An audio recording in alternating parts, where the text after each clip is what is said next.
आज के virtual class में हम लोग जीन संलग्नता तथा पार युग्मन की घटना को समझेंगे।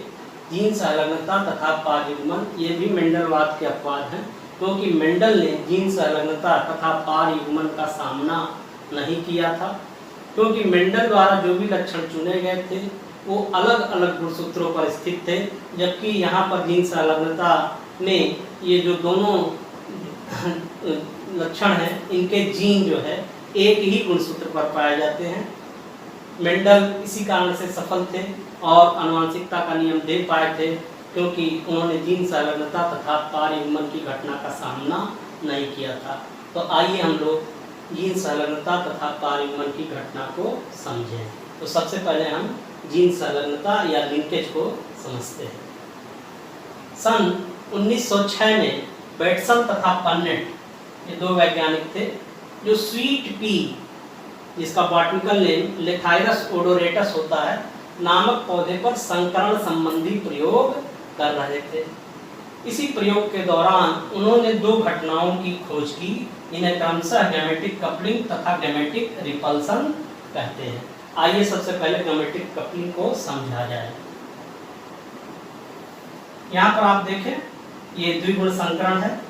यहाँ पर दो स्वीट पी के पौधे लिए गए जिनके लक्षण इस तरह से थे कि ब्लू फ्लावर और लॉन्ग पॉलन। इसका एक प्योर प्लांट लिया गया, इसमें नीला फूल और परागकणों का आकार लंबा था। एक दूसरा पौधा लिया गया जिसमें फ्लावर का रंग रेड लाल और पॉलन ग्रेन का आकार गोल था। यहाँ पर ब्लू फ्लावर और लॉन्ग पॉलन के जो कैरेक्टर हैं ये जो है प्रभावी, दोनों प्रभावी कैरेक्टर हैं, और यहाँ पर दोनों अप्रभावी कैरेक्टर हैं। तो इस तरह के दो शुद्ध पौधों को जब लेकर बेटसन और पन्नेट ने आपस में संकरण कराया तो उसे F1 जनरेशन में संकर नीले फूल और लंबे परागकण वाले पौधे प्राप्त हुए। और जब इस F1 हाइब्रिड का उसने टेस्ट क्रॉस कराया एक प्योर रेड फ्लावर और राउंड पॉलन वाले से, तो यहाँ पर आप देखें तो टेस्ट क्रॉस का रेशियो जो से प्राप्त हुआ वो हुआ 7:1:1:7। जबकि मेंडल के डायहाइब्रिड क्रॉस को आप जब देखते हैं तो वहाँ जो टेस्ट क्रॉस रेशियो प्राप्त होता है वो 1:1:1:1 होता है। तो यहाँ पर मेंडलवाद से हटकर परिणाम प्राप्त हो रहा था, तो ये भी मेंडलवाद का अपवाद हुआ और इस घटना को बेटसन और पन्नेट ने गैमेटिक कपलिंग का नाम दिया और उसे परिभाषित करते हुए ये बताया कि जब दो डोमिनेंट जीनें एक जनक पर होती हैं या दो रिसेसिव जीनें एक जनक पर होती हैं तो संतानों में भी वो जो है एक साथ रहने की प्रवृत्ति रखती हैं। इसी कारण यहाँ पे रेशियो 1:1:1:1 की जगह 7:1:1:1:7 आ रहा है। यानी यहाँ पर दो डोमिनेंट जीनें एक साथ थी तो 7 बार यहाँ देखिए ये दोनों एक साथ हैं। यहाँ पर दोनों रिसेसिव जीनें एक साथ थी तो 7 बार ये जो हैं एक साथ हैं, और एक एक बार ये बदल गया है। तो एक डोमिनेंट हो गया और दूसरा रिसेसिव, एक रिसेसिव हो गया तो दूसरा वाला डोमिनेंट आ गया। तो ये संभावना कम है और ये दोनों संभावना क्या है, ज़्यादा है। तो गैमेटिक कपलिंग के बारे में बेटसन और पन्नेट ने ये बताया। आइए अब गैमेटिक रिपल्सन को समझा जाए। लेथाइरस ओडोरेटस के एक ऐसे पौधे जिसमें नीला फूल और परागकण उसका क्या था, गोल, उसका क्रॉस जब बेटसन और पन्नेट ने एक लाल पुष्प और लंबे परागकण वाले से कराया, यहाँ पर आप देखें एक डोमिनेंट कैरेक्टर है एक पौधे में और दूसरा रिसेसिव, और इस पौधे में ये रिसेसिव कैरेक्टर है और ये वाला क्या है, डोमिनेंट कैरेक्टर।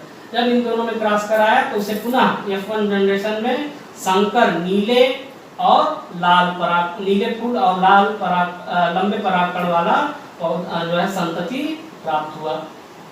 ये भी वही संतति है जो यहाँ पर है। यहाँ भी हाइब्रिड ब्लू फ्लावर और लॉन्ग पॉलन था क्योंकि दोनों डोमिनेंट कैरेक्टर हैं, और यहाँ भी दोनों डोमिनेंट कैरेक्टर आए हैं। बस फर्क यहाँ से यहाँ ये है कि यहाँ पर दोनों डोमिनेंट जो जीन थी एक पौधे पर थी और यहाँ पर एक डोमिनेंट जीन एक पर है, जनक पे है, और दूसरा डोमिनेंट जीन दूसरे जनक से आ रहा है। तो जब इसका इससे फिर टेस्ट क्रॉस कराया गया, टेस्ट क्रॉस इस F1 हाइब्रिड का टेस्ट क्रॉस कराया। टेस्ट क्रॉस आप जानते हैं हमेशा डबल रिसेसिव वाले से होता है। तो यहाँ पर प्योर रेड फ्लावर और गोल परागकण वाले से जब इस F1 संतति का संकरण कराया गया तो यहाँ पर देखें अब जो आपको टेस्ट क्रॉस का रेशियो गेमेटिक रिपल्सन में प्राप्त हो रहा है वो हो रहा है 1:7:7:1। यहाँ से डिफरेंट है, जबकि आप देखिए ये भी hybrid blue flower long pollen है, यहाँ भी hybrid blue flower long pollen है, और इसका क्रॉस किससे कराया जा रहा है? रेड फ्लावर राउंड पॉलन, यहाँ भी रेड फ्लावर और राउंड पॉलन से, लेकिन रेशियो क्या हो जा रहा है? बदल जा रहा है। तो अब गेमेटिक रिपल्सन को बेटसन और पन्नेट ने परिभाषित करते हुए यह बताया कि जब दो जीने डोमिनेंट जीने हैं चाहे रिसेसिव जीन हो, अलग अलग जनकों पर होती है तो संतानों में भी वो अलग अलग ही रहना चाहती है। जैसे यहाँ देख लिए 7-7 बार, यहाँ देखिए एक डोमिनेंट है और एक रिसेसिव है, एक डोमिनेंट है और एक रिसेसिव है, जैसा जनक में था, तो वो संभावना ज्यादा बढ़ गई। यहाँ 7-7 बार ऐसा हुआ और केवल एक बार यहाँ ऐसा हुआ कि 2 डोमिनेंट एक साथ आ गए और 2 रिसेसिव एक साथ आ गए। इस घटना को बेटसन और पन्नेट ने रिपल्सन कहा। सन 1910 में टी.एच. मॉर्गन ने गैमेटिक कपलिंग और गैमेटिक रिपल्सन को अलग अलग घटना न मानते हुए इन दोनों को एक घटना माना और उस घटना का नाम उसने जीन संलग्नता या लिंकेज कहा। और कैसे इसको परिभाषित किया लिंकेज को? उसने कहा गैमेटिक कपलिंग और रिपल्सन कोई अलग अलग चीजें नहीं है। ध्यान से देखें तो ये एक ही घटना है, और वो घटना क्या है कि जैसा जीनी संयोग जनकों में उपस्थित होता है वैसे ही संतानों में बना रहना चाहता है। तो लिंकेज के द्वारा आप गैमेटिक कपलिंग को भी परिभाषित कर सकते हैं और गैमेटिक रिपल्सन को भी परिभाषित कर सकते हैं। यहाँ पर देखें जनकों में क्या संयोग था कि ब्लू फ्लावर लॉन्ग पॉलन, तो ये देखिए ब्लू फ्लावर लॉन्ग पॉलन 7 बार यहाँ आ गया। यहाँ जनकों में क्या संयोग था? लाल फ्लावर और गोल पॉलन, यहाँ पर क्या है? लाल फ्लावर और जो है गोल पॉलन ग्रेन, तो ये भी 7 बार है। और केवल एक बार जो है इसका विपरीत हुआ है, मतलब एक डोमिनेंट और एक रिसेसिव, यहाँ पर एक बार है। तो जो जनकों में संयोग था वही संयोग ज्यादा बना किसमें रहना चाहता है? संतानों में। तो लिंकेज के द्वारा गैमेटिक कपलिंग को भी आप एक्सप्लेन कर सकते हैं और लिंकेज के द्वारा गैमेटिक रिपल्सन को भी आप एक्सप्लेन कर सकते हैं। यहाँ जनकों में क्या संयोग था कि एक डोमिनेंट कैरेक्टर था और एक रिसेसिव, एक रिसेसिव कैरेक्टर था और एक डोमिनेंट, यही जनकों का संयोग था। इसीलिए ज्यादा बार वही संयोग देखने को मिल रहा है और केवल एक बार ऐसा हो रहा है कि ये संयोग क्या हो जा रहा है? बदल जा रहा है। तो गैमेटिक कपलिंग और रिपल्सन कोई अलग अलग चीज ना होकर एक ही चीज है, जिसे हम क्या बोलते हैं? लिंकेज। अब मेंडल को लिंकेज का सामना नहीं करना पड़ा था। क्यों? क्योंकि मेंडल में जो द्विगुण संकरण होता था, तो मान ले जैसे यहाँ पर अगर ये ब्लू फ्लावर लॉन्ग पॉलन है तो ये एक ही क्रोमोसोम पर नहीं स्थित था, ये 2 अलग अलग क्रोमोसोम पर स्थित था। तो यहाँ पर जो हमेशा जो टेस्ट क्रॉस रेशियो आता था वो मेंडल को 1:1:1:1 मिलता था, ना कि ये मिलता था। इसलिए मेंडल को लिंकेज का सामना नहीं करना पड़ा और वो आनुवंशिकता का कोई नियम दे पाए। ये जो 2 नए संयोग आपको देखने को मिल रहे हैं, यहाँ ये वाला और यहाँ पर ये वाला, ये जो जनकों में नहीं था, ये क्यों आ रहा है? ये घटना की वजह से आ रहा है, जिस घटना को हम पार युग्मन या क्या बोलते हैं? क्रॉसिंग ओवर बोलते हैं। आइए अब हम लोग क्रॉसिंग ओवर या पार युग्मन की घटना को समझें। जब अर्धसूत्री विभाजन होता है तो उसमें रिडक्शन डिवीजन के जो जाइगोटिन स्टेज होती है, आप पढ़ चुके हैं अर्धसूत्री विभाजन, तो जाइगोटिन स्टेज में समजात गुणसूत्र आपस में क्या बना लेते हैं? जोड़ा बना लेते हैं। और चूंकि ये दोनों जीनें कैसी हैं? लिंक्ड जीनें हैं, एक ही गुणसूत्र पर पाई जाती हैं, वो यहाँ पर दर्शाया गया है, ब्लू फ्लावर लॉन्ग पॉलन और रेड फ्लावर राउंड पॉलन। तो एक जनक से ये है और एक जनक से ये दिखाया गया है। ये समजात गुणसूत्र जाइगोटिन स्टेज में पेयरिंग कर लेते हैं। पैकेटिन स्टेज के अर्ली पैकेटिन स्टेज में ये जो दोनों गुणसूत्र हैं इनके अर्ध गुणसूत्र भी बन जाते हैं, तो इससे अब ये टेट्राड अवस्था आ जाती है। लेट पैकेटिन आते आते जो नॉन सिस्टर क्रोमेटिड्स हैं। नॉन सिस्टर क्रोमेटिड्स का मतलब जो अलग अलग गुणसूत्रों के अर्धगुणसूत्र हैं, उनमें क्या बनने लगता है, चियाज्मा फॉर्मेशन, ऐसे क्रॉस होने लगता है, इसको चियाज्मा बोलते हैं। और ये पैकेटीन के बाद डिप्लोटीन में जारी रहता है और डाइकाइनेसिस वाले स्टेप में जाकर ये क्या होता है, खत्म होता है। और जब ये खत्म होता है तो जो नॉन सिस्टर क्रोमेटिड्स है उनके बीच जीनों की क्या हो जाती है, अदला बदली हो जाती है। और अंत में अर्धसूत्री विभाजन के अंत में टेलोफेज सेकंड के समय इनसे जो है 4 अलग अलग प्रकार के जो हैं आपके गैमीट्स बनते हैं। ये यहाँ पर देखें, ये 4 अलग अलग प्रकार के गैमीट्स बनते हैं। अब ये वाले गैमीट्स, अगर ये केस मान ले, यहाँ पर चूंकि दोनों जनकों में से अलग अलग आया था, यहाँ देखें 2 जनक, एक जनक पर क्या था, एक जनक पर दोनों डोमिनेंट एलील थे और एक पर दोनों रिसेसिव, ऐसा केस था। तो यहाँ पर ये वाले जो गैमीट्स हैं ये ज्यादा बनेंगे और क्रॉसिंग ओवर क्योंकि जिन्हें पास पास है तो कम होगा, तो ये जो है कम मात्रा में ये गैमीट्स बनेंगे और ये दोनों ज्यादा बनेंगे।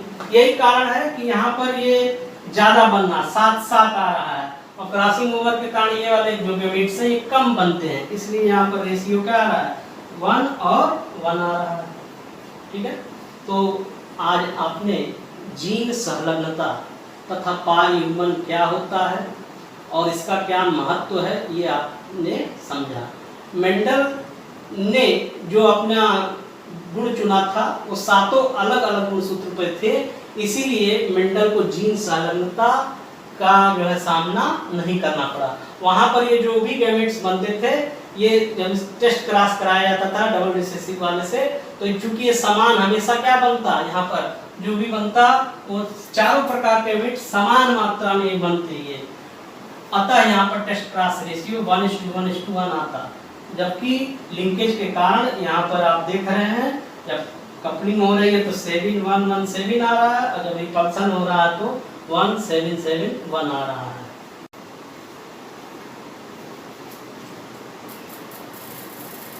अब हम आनुवांशिकता का गुणसूत्रीय सिद्धांत का अध्ययन करेंगे।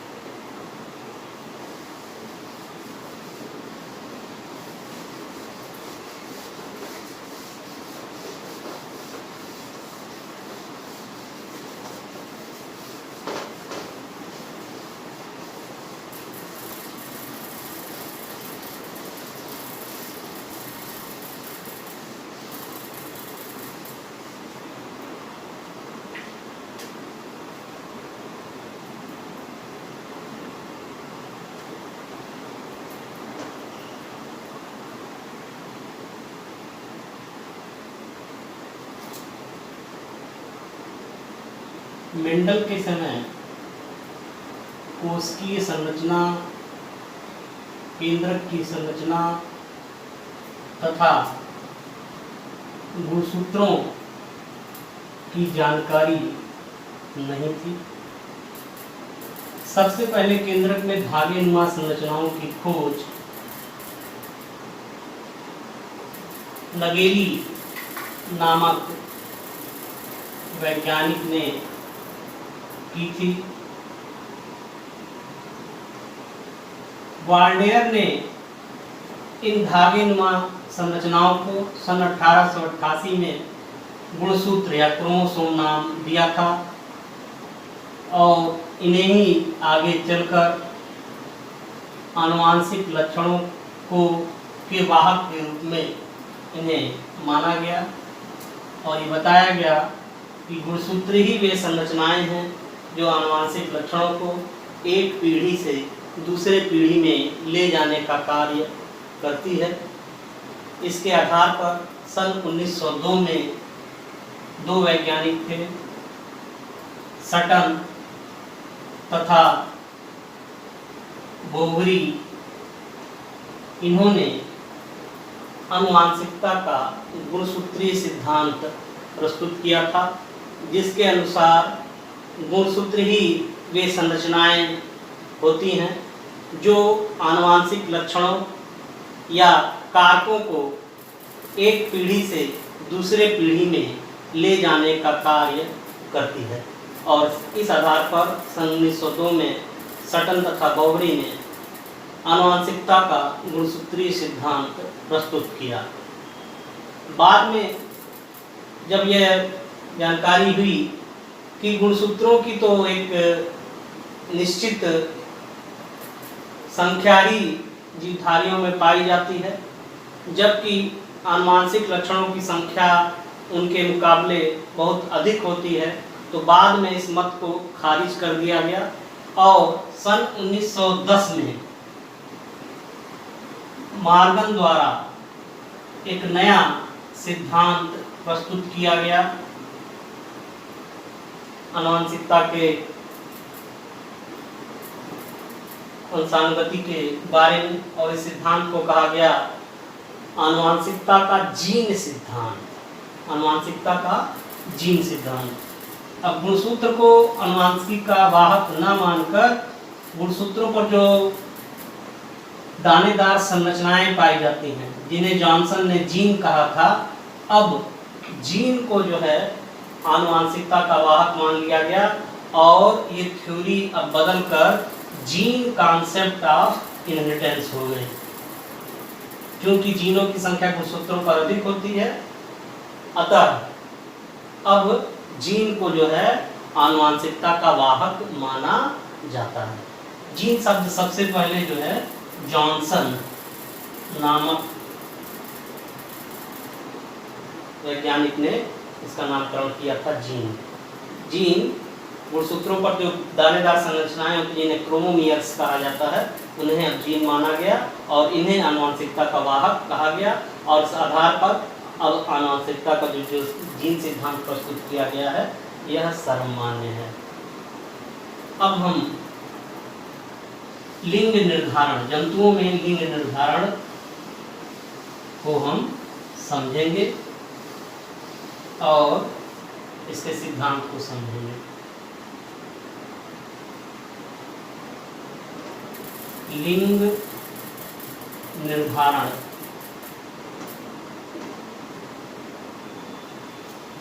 का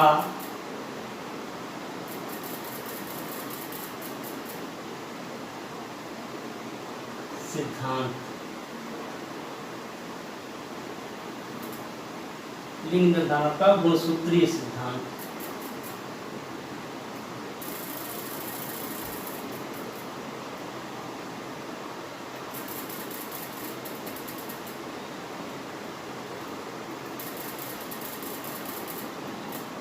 chromosomal theory. Chromosomal theory of sex determination. चूंकि लिंग भी एक आनुवंशिक लक्षण है और इसकी वंशानुगति गुणसूत्रों के द्वारा होती है, इसलिए सन 1902 में सटन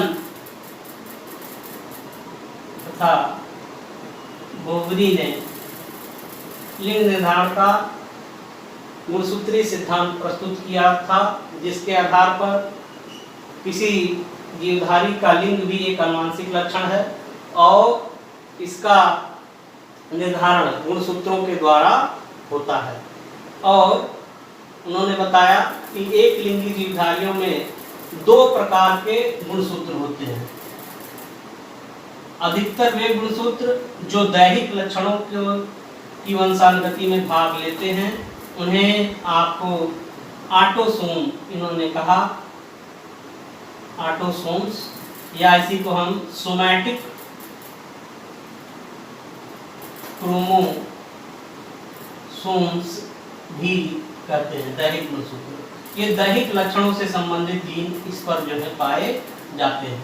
और दूसरे प्रकार का जो गुणसूत्र है जो लिंग निर्धारण में भाग लेता है, इसको एलोसोम्स या सेक्स क्रोमोसोम्स कहा गया।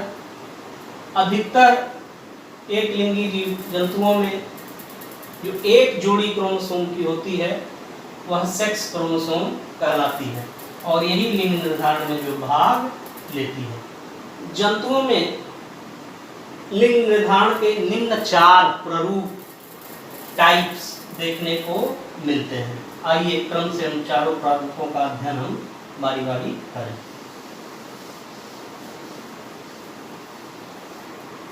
सबसे पहला प्रारूप है यक्स यक्स फीमेल और यक्स वाई मेल टाइप। ये लिंग निर्धारण का एक प्रारूप है, सबसे पहला प्रारूप है।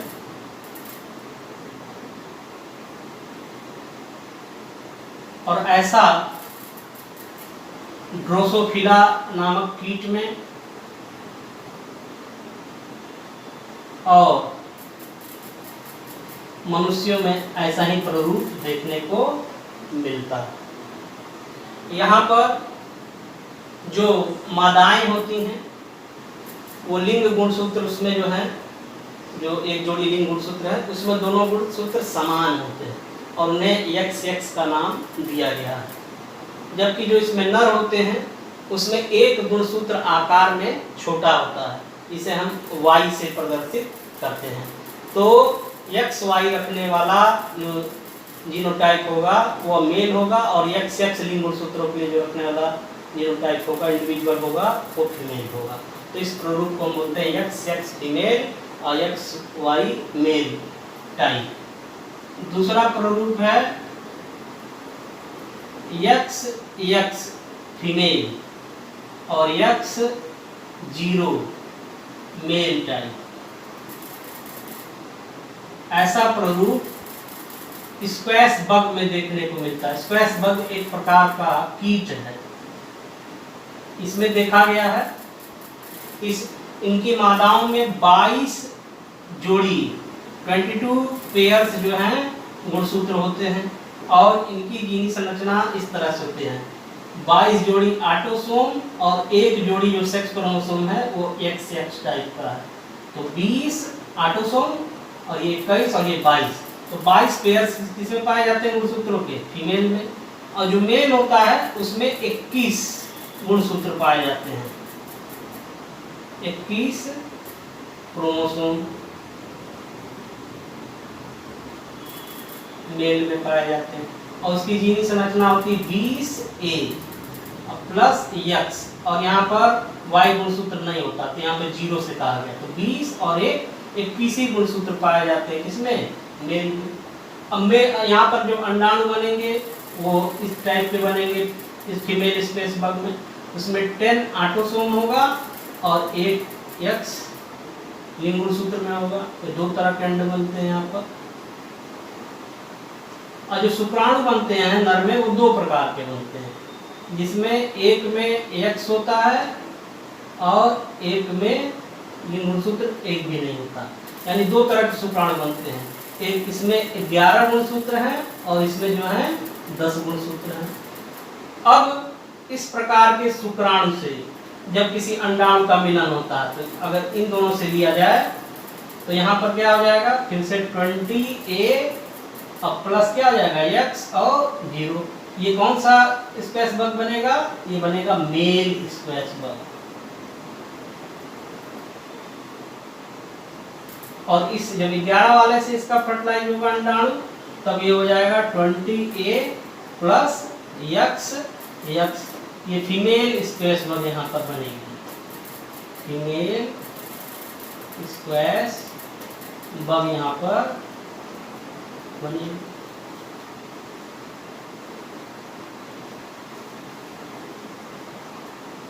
ठीक है, तो ये दूसरा प्रारूप था जो स्क्वैश बग में मिलता है।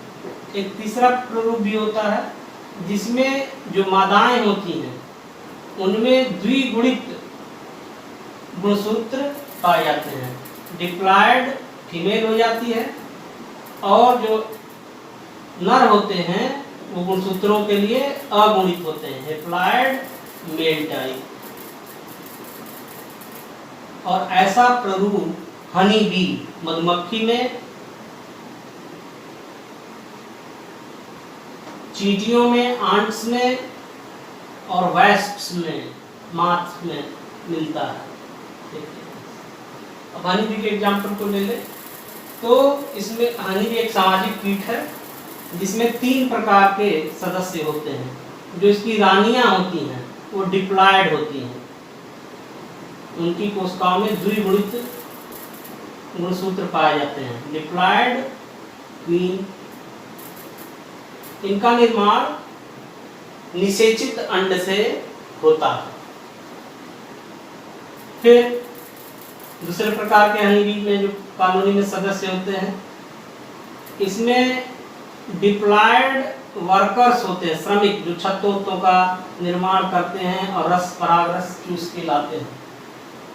इनके भी कोशिकाओं में गुणसूत्रों की संख्या द्विगुणित होती है, परंतु इनमें जनन अंग विकसित नहीं होते हैं, तो ये बच्चे पैदा नहीं कर सकती है, जबकि मादा मधुमक्खी बच्चे पैदा कर सकती है। और जो भी नर होते हैं वो उनकी कोशिकाओं में गुणसूत्रों की अगुणित संख्या पाई जाती है, यानी ये हेप्लॉयड होते हैं। तो हेप्लॉयड जो हैं वो मेल्स होते हैं, इन्हें हम ड्रोन्स भी कहते हैं। इनका काम केवल जो है मादाओं से सेक्स करना होता है। ये तो 3 प्रारूप आप समझ गए। अब चौथा प्रारूप आप देखें जिसमें एकदम ड्रोसोफिला और मैन से उल्टा केस है। उल्टा केस मतलब यहाँ पर जो मादाएं होती हैं वो विषम युग्मजीव होती हैं, अर्थात WZ फीमेल और ZZ मेल टाइप। अब यहाँ XY से कंफ्यूजन ना हो इसलिए यहाँ पर WZ कर दिया गया है। यानी जो मादाएं हैं वो मनुष्य में मादाएं समयुग्मकी होती हैं, लेकिन यहाँ पर जो प्रारूप है इसमें मादाएं लिंग गुणसूत्रों के लिए विषम युग्मकी और नर कैसे होते हैं, समयुग्मकी। ये जितने भी बर्ड्स होती हैं, चिड़िया, बर्ड्स, ऑल बर्ड्स में इसी तरह से देखने को मिलता है। तो अभी हमने आपको लिंग निर्धारण के जो टाइप्स होते हैं, 4 टाइप्स, उनके बारे में भी आपको हमने बताया। अब हम मनुष्य में लिंग निर्धारण को विस्तृत उसका अध्ययन हम करेंगे।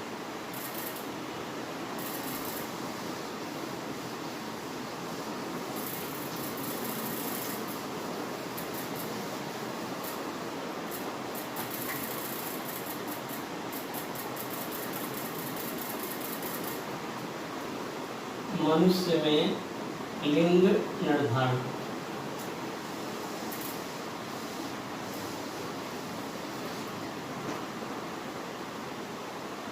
Sex determination in man. आप जानते हैं मनुष्य का कैरियोटाइप 2n बराबर 46 और n बराबर 23 होता है।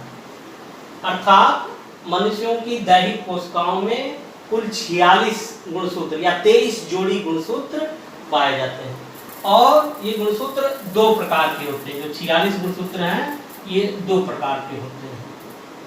इसमें से 44 गुणसूत्र, 44 क्रोमोसोम्स, 44 क्रोमोसोम्स कहें या कहें 22 पेयर्स जो हैं ये ऑटोसोम्स होते हैं। इन पर दैहिक लक्षणों से संबंधित जीन पाए जाते हैं। और जो 2 क्रोमोसोम्स होते हैं, जो 23वीं जोड़ी के क्रोमोसोम्स होते हैं,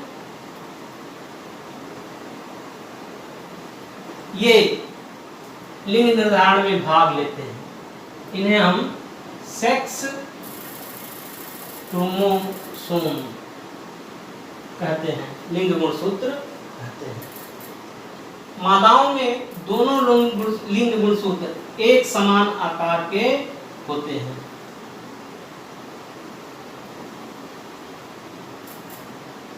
और इन्हें यक्ष गुणसूत्र कहते हैं। नरों में लिंग गुणसूत्रों में से एक लिंग गुणसूत्र आकार में दूसरे से छोटा होता है।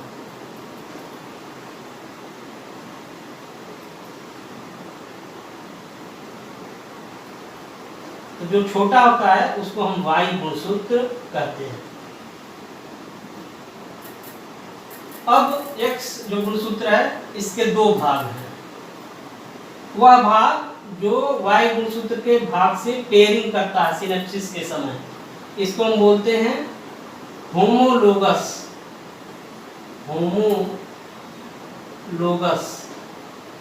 Part of X chromosome.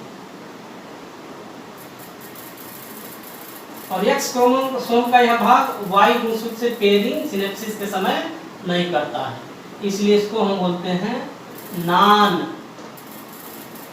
Homologous part of X chromosome. यह X क्रोमोसोम का समजात खंड है और यह X क्रोमोसोम का असमजात खंड है, क्योंकि सिनेप्सिस के समय ये Y गुणसूत्र वाले से पेयरिंग नहीं करता है। तो मनुष्य में अभी हमने आपको मनुष्य में बताया कुल 46 गुणसूत्र होते हैं, इनमें से 44 गुणसूत्र या 22 जोड़ी ऑटोसोम्स कहलाते हैं और एक जोड़ी अर्थात 2 गुणसूत्र लिंग गुणसूत्र कहलाते हैं। लिंग गुणसूत्रों के लिए मादाएं जो होती हैं वो समयुग्मकी होती हैं और जबकि जो मेल होते हैं वो विषम युग्मकी होते हैं। अर्थात मनुष्य में लिंग निर्धारण का कौन सा टाइप है, XX फीमेल और XY मेल टाइप होता है। अब आइए देखें कि मनुष्य में लिंग की वंशानुगति किस प्रकार से होती है। इसके लिए हम एक नर तथा मादा मनुष्य में क्रॉस कराएंगे और संतानों में देखेंगे कि कौन सा सेक्स डेवलप होगा, विकसित होगा। अब एक यहाँ पर फीमेल ले लिया गया, तो फीमेल लिया गया तो इसका जो जीनोटाइप होगा उसमें 22 जोड़ी ऑटोसोम होगा और X और X ये जो है लिंग गुणसूत्र होंगे। तो 22 और 22 गुना 44, 45 और 46 गुणसूत्र हो गए। तो फीमेल का जो जीनोटाइप होता है वो होता है 22A प्लस XX और इसका क्रॉस हमको कराना है एक मेल से। मेल में भी 44 ऑटोसोम हो गए यानी 22 जोड़ी ऑटोसोम और प्लस यहाँ पर X और Y लिंग गुणसूत्र के रूप में होता है। अब यहाँ पर देखें जब अर्धसूत्री विभाजन होगा और अंडाणु बनेंगे तो इसमें एक ही प्रकार के 2 अंडाणु बनेंगे जिनमें आपका आ जाएगा इधर से, अगर इसको 22 जोड़ी की जगह अगर हम इसको सीधे लिखें 44 यहाँ पर ऑटोसोम हो गया और 45 और 46 ये हो गया और ये 44 ऑटोसोम यहाँ भी है और 2 लिंग गुणसूत्र हैं। अब जब यहाँ पर अंडाणु बनेंगे तो एक अंडाणु में इस 44 से आधा होकर 22 दैहिक गुणसूत्र आएगा और इन लिंग गुणसूत्रों में से एक यहाँ आ जाएगा तो 22A प्लस X एक अंडाणु बनेगा और दूसरा अंडाणु भी इसी प्रकार का बनेगा 22A प्लस X। अब ये आपके 2 अंडाणु बन गए। नर में जब शुक्राणु बनेंगे तो वो 2 प्रकार के बनेंगे। एक में X वाला गुणसूत्र यहाँ से आ जाएगा और एक में जो है Y वाला गुणसूत्र लिंग गुणसूत्र के रूप में आ जाएगा। तो 2 टाइप्स के स्पर्म बनेंगे मेल में, जबकि फीमेल्स में एक ही प्रकार का अंडाणु बनेगा। अब ये अंडाणु का जब X गुणसूत्र रखने वाले शुक्राणु से फर्टिलाइजेशन होगा तो यहाँ पर देखिए 22 दोनों के 44 ऑटोसोम हो जाएगा और X और X लिंग गुणसूत्र के रूप में आ जाएगा। अब ये फीमेल चाइल्ड होगी।